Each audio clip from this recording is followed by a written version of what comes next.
One of our most recent additions to our equipment roster is the Canon 5D Mark II, released in 2008 with an initial price tag of 129,950 pesos for the camera body.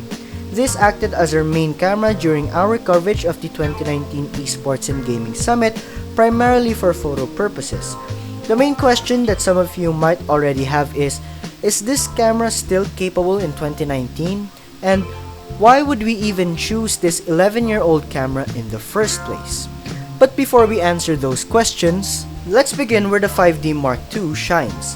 Its build quality is great as it has a magnesium weather-sealed body, giving the camera a solid feel when using it. Its I/O is as plenty as it can be, providing an HDMI port, a mic input, AV out, and flash sync.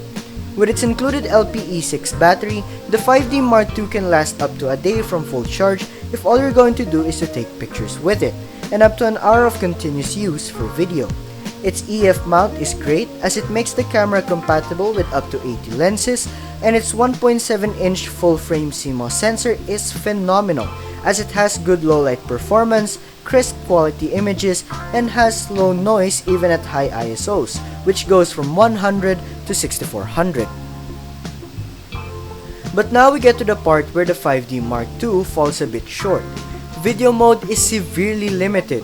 Yes, it might have a fully manual video recording capability, but you're only limited to two options: 1080p at 30 or 24 frames per second, or at 480p at 30 frames. It also lacks modern features now found in most Canon DSLR cameras such as GPS, Wi-Fi, and NFC capabilities.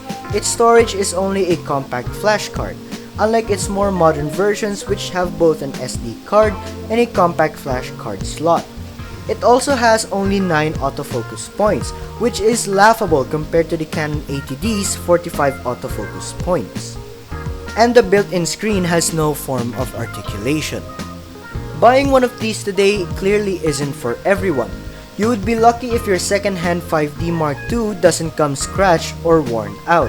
Although our 5D Mark II has some scratches because of normal use, luckily for us though, most of the rubber is still intact. Also, since these cameras were primarily used for professional purposes, you can be thankful if your 5D Mark II has a shutter count below 100,000, which unfortunately for us isn't something that we could praise it for.